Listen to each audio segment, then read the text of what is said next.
What's up sa inyo mga bro? This is Bro Motovlog PH. At for today's vlog, hindi motor ang topic natin ngayon, kundi itong sasakyan natin na Mitsubishi Adventure. Yan, ito. Kasi guys, sa kasamaang palad may alas tayo dahil recently nagpaayos tayo ng bubong. So, ayan, yung nandirito sa taas, yan. Pinaayos natin yung bubong na yan, tapos pinapinturahan na natin sa pintor. Ang kasamaang palad, hindi na-anticipate nung gumawa, kasi gumamit sila ng paint sprayer dyan sa bubong. So, alam nyo naman, open tayo, ayan, open parking. So, naglagay lang ako ng ganito, pero hindi siya ganun silyado para maproteksyonan itong sasakyan natin. So anong nangyari guys, dahil spray paint yung ginamit nila, nagkaroon tayo ng mga talsik ng pintura. At hindi lang siya basta talsik, kundi napakaraming talsik. Papakita ko sa inyo. So ayan guys, oh. Ayan, kung nakikita nyo, sana nakikita nyo, no. Ayan, oh, sobrang dami nyan guys. Ginawa ka nyo ang gaspang, sobra. Ayan, ayan, oh. Yan, hanggang dito sa plastics. Ayan, oh. Nilinis ko na yan, kinarwash ko na yan, pero hindi siya natatanggal. So ayan, hindi siya natatanggal guys. Ayun, oh. Ang gaspang yan guys, sobra.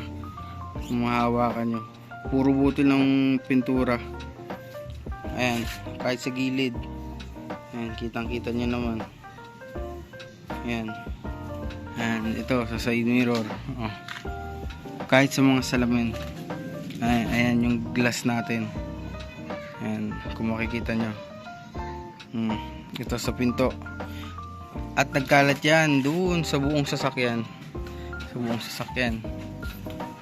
So ayan, hindi naman siya pansinin pagka malayo, pero hindi siya maganda. Masakit sa damdamin guys, kasi yung iniingatan nyo sa sasakyan na yan, nagkaganyan, karoon ng mga pintura. Saka hindi siya basta-basta nababakbak guys. Kahit i-squeeze nyo yung kamay nyo dyan, pwede mo siguro matanggal to kung kukutkutin mo. Kaso mahirap din siya kutkutin guys. Kukutkutin natin to. Yan, hindi siya madaling kutkutin, gawa ng may disadvantage kasi magagasgas naman yung pintura kapag kinutkot natin. So may mga susubukan tayo na procedure. Pwedeng i-buffing natin to, titignan natin kung matatanggal sa buffing. Yan, pwede ring lagyan natin ng gasolina. Subukan muna natin kung mababakbak siya ng gasolina. Pero hindi ko i-advise sa inyo na lagyan nyo ng thinner, kasi pintura din to eh. Itong original paint natin baka maapektuhan kapag thinner ang ginamit natin. So hindi ko siya ma-advise. So ayan, subukan natin yung mga iba't ibang klase ng pamamaraan kung paano natin ito mare-restore. And so guys, ito nagready ako ng basahan. Tapos meron ako ditong diesel to guys. So hindi gasolina, pero siguro same lang naman sila. So maglalagay ako ng konti sa basahan. Ayan. So ayan, subukan natin, small amount lang muna, kung matatanggal natin yung mga pintura. So mag-start tayo dito na lang para kitang kita. Ayan. Ayan, subukan natin kung matatanggal.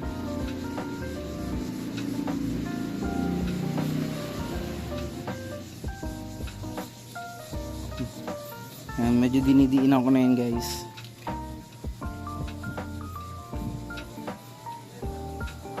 Madiin na yan.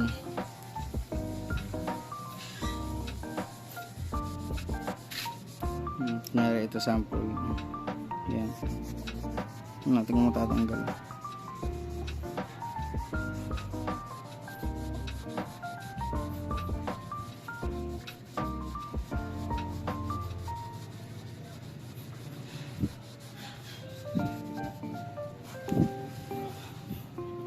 Well, ayun siya. Ako nakita niya yan, oh. Hindi pa rin natanggal. Ito. Hindi pa rin natanggal, guys. So, hindi gumana yung diesel or yung kerosene. Pero kita niyo naman yung ibang part ng pintura napunta naman dun sa basahan. Ayan. So, siguro hindi lang ito yung mabilis na paraan kung paano matanggal to. Pero siguro nakakatulong naman siya, nakakatanggal pa rin. Kaso yun nga lang, hindi siya hindi siya ganun ka effective.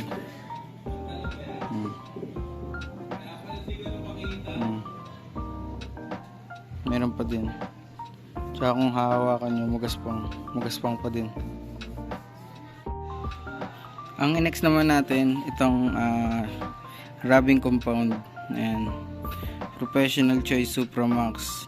Itong rubbing compound na to nakalagay is removes 1,200 grit sanding mark. So yung mga magagaspang kaya niyang tanggalin.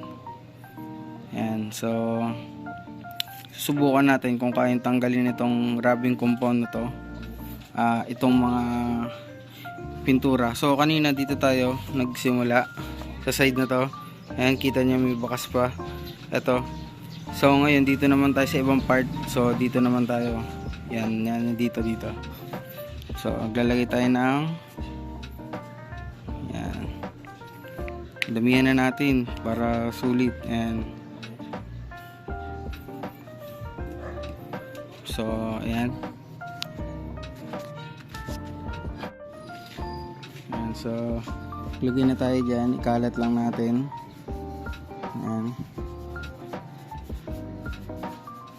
Ayan, para mag-penetrate yung rubbing compound. Ayan. Tapos pagka na-spread nyo na, nagamit na lang ako ng itong aking power tools. Pero nilagyan ko siya ng ganitong bala, pang buffing. Yan. So natin to, iba-buffing natin at titignan natin kung matatanggal natin yung mga pintura na to.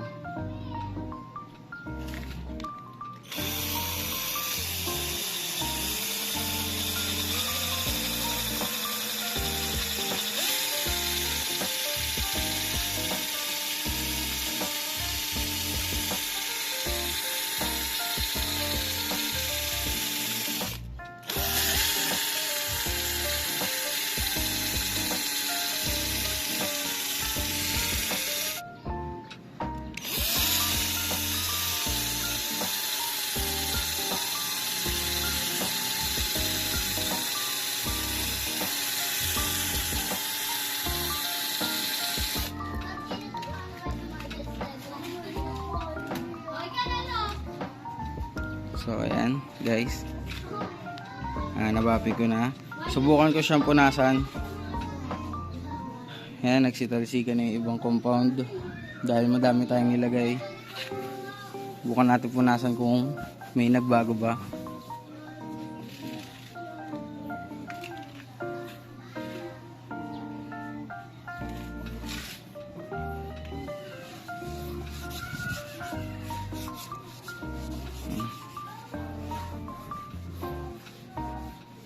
Grabe yung rubbing compound, natuyo.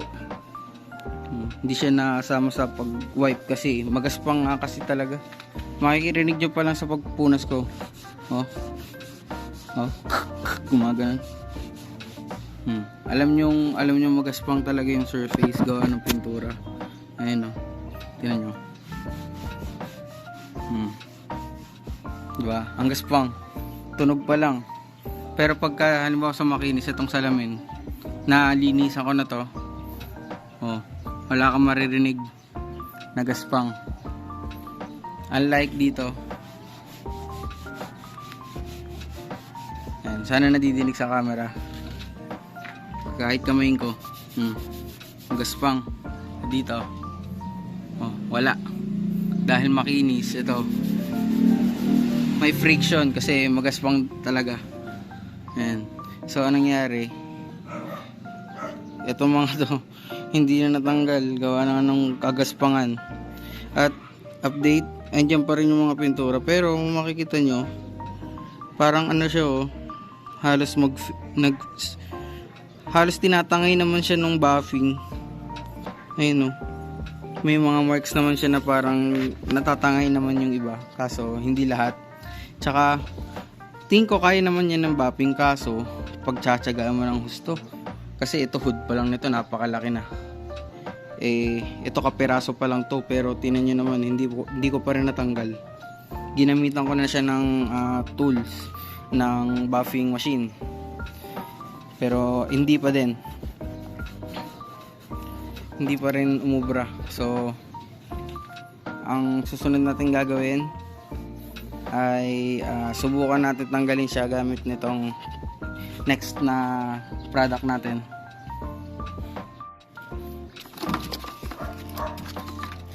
So nagready tayo ng tubig na may shampoo.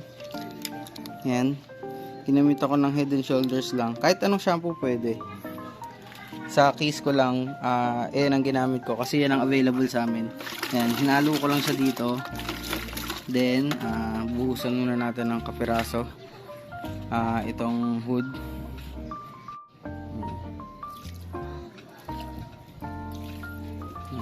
So binuhusan natin ng may sabon. At ito ang ating next product. Yan, ito ay tinatawag na clay bar.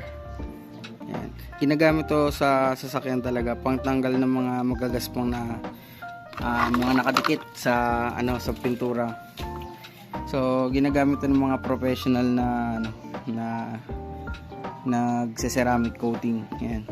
So titingnan natin kung kakayanin ng simpleng clay bar itong malaking problema natin. So basahin ko lang ulit siya. Kailangan kasi dito basang-basa. Ayan, lulubog ko pa siya ulit para para madulas. Ayan, ki-clay barin natin yung mga yung hood.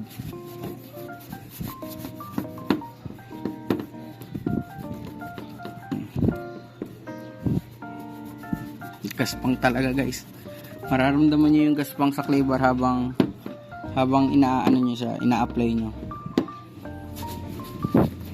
mararamdaman nyo yung gaspang.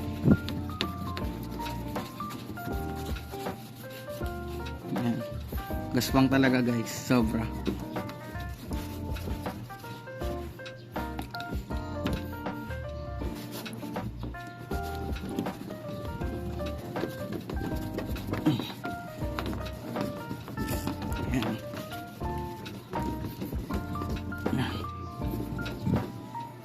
Yan, nakikita nyo guys, nagpula na.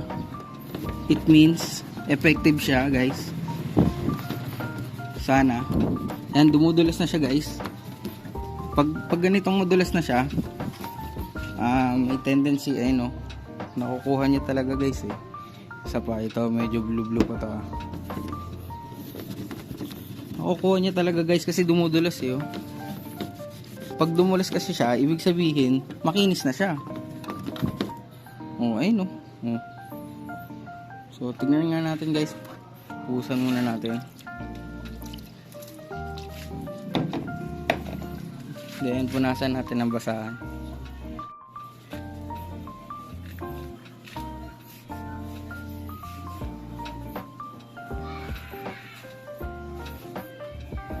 Guys, parang magic. Ayan makikita nyo, wala na. Wala na rin tunog pag punasan ko. Makinis na siya guys. Napakadulas niya na. Makikita nyo, wala na yung mga pintura. Tapos andito na siya. Andyan na ulit. Ito yung mga hindi ko pa nakaklibar. Tapos ito yung mga naklibar ko na. Ayan ang kinis guys. Samantalang itong kabila puro gaspang. Hirap mapakita sa camera guys ayun na lang. Makikita niyo naman siguro no, sa reflection no. Oh, walang ano, walang natirang, wala siyang natirang ano. Oh, na walang natirang pintura na ano, nawala yung mga talsik ng pintura. Kita niyo naman siguro sa reflection. Unlike dito, pupakita ko sa inyo. Ayan no. Yan dito, ayan. Ayaw mag-focus kasi guys eh. Yan. Yan ako i-focus sa ilalak natin. Yan oh. Kita niyo yan guys. Kita niyo may mga ano, 'di ba? Pagdating dito, oh, wala. Nawala guys, oh. Oh, kita niyo, ang linis. Oh. Nawala. Samantalang pagdating dito, yan oh, kita nyo. So effective yung ano natin, clay bar. Basta bago nyo gamitin yung clay bar, mag-ready kayo ng tubig na may shampoo. Kahit anong shampoo okay lang, gagana yon.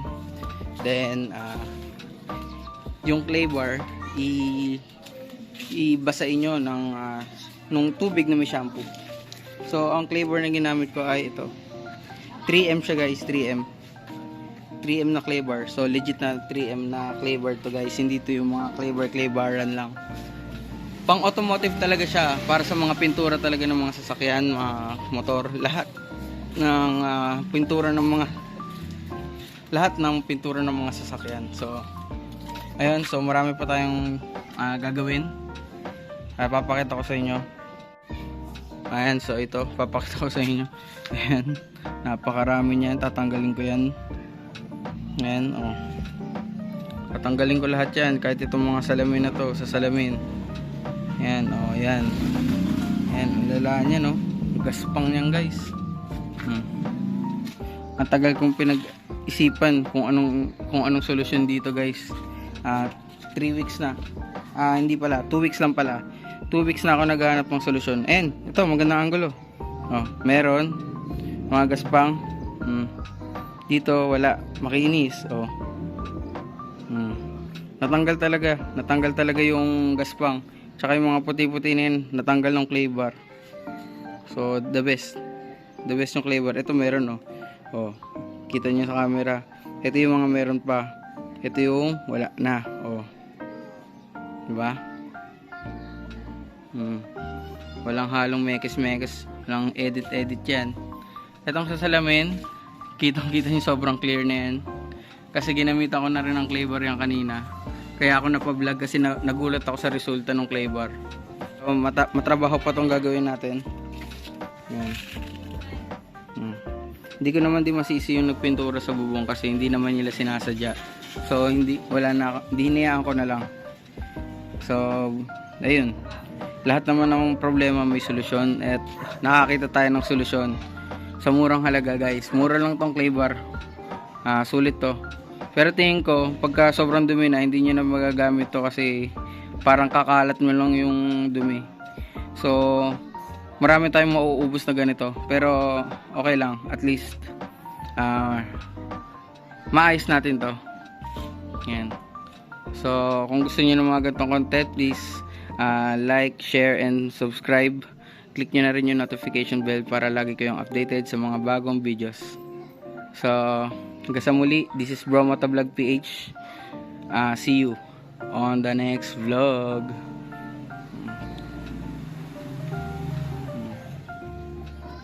Yan.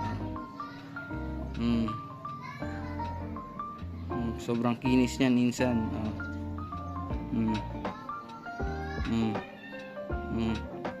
Dito sobrang kinis guys. Dito ang gaspang guys. Puro pintura yan guys. Dito wala na. Salamat sa clay bar. Ayan.